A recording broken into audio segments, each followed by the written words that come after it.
would now like to ask Nicholas Bailey to give the valedictory address.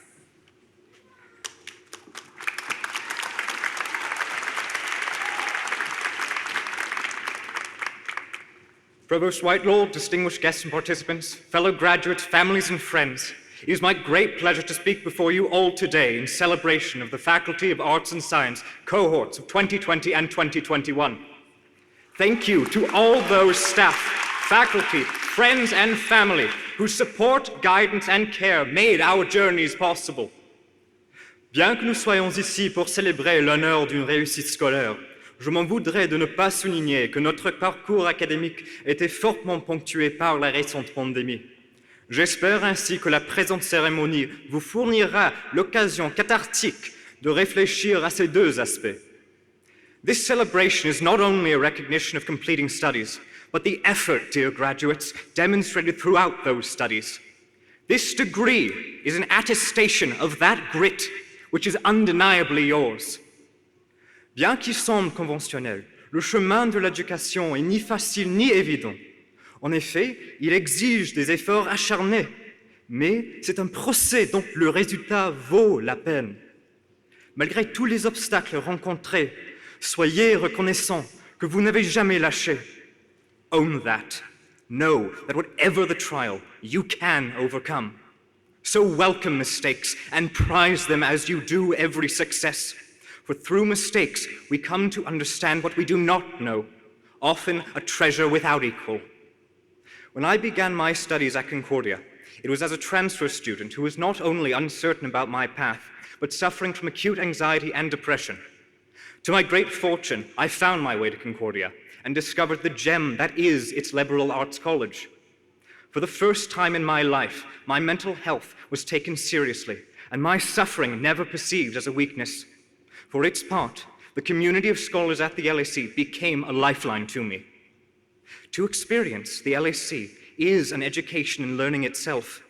There, conversation is fostered, and exploration of subject matter encouraged by a faculty passionate about teaching and scholarship.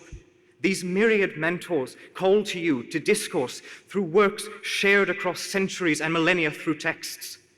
Learning in such an environment reminds one that good scholarship is, above all, an attitude, one that demands critical thinking and intellectual curiosity, but ought not be limited to the realm of academia.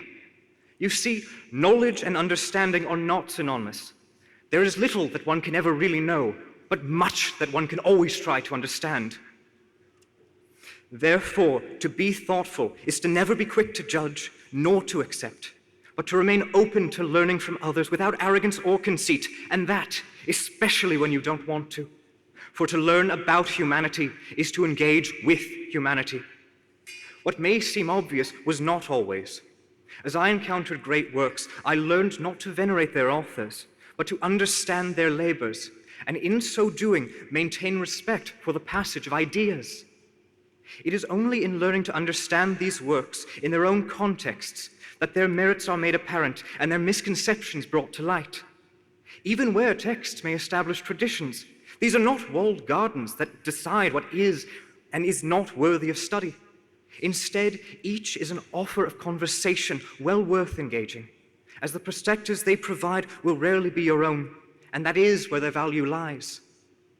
Remember that learning is never bound to a classroom. We exist in this world as part of a human domain called society, a fragile thing with much to love and not, but it is built of and for humans to share, perhaps the greatest, longest, and most disorganized discourse of our history. So if ever you seek purpose, you may well find it in the midst of that discourse, a magnificent and endless well of learning. Never be afraid to participate as you learn and live, and embrace every time you stumble, just so that you can appreciate your own strength all the more every time you rise. There will always be change in this world and in your lives, and you will learn to thrive in that change. You will learn to bring that change. So never stop caring about this world. Be kind, be fair, respect one another, and strive, however you may, to build a society ever better than what you have known.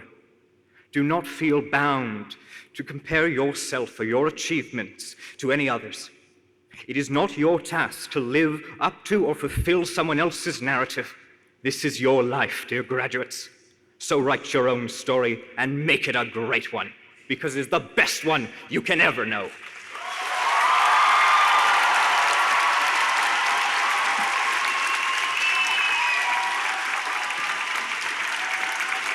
Graduates of 2020 and 2021, congratulations! Félicitations!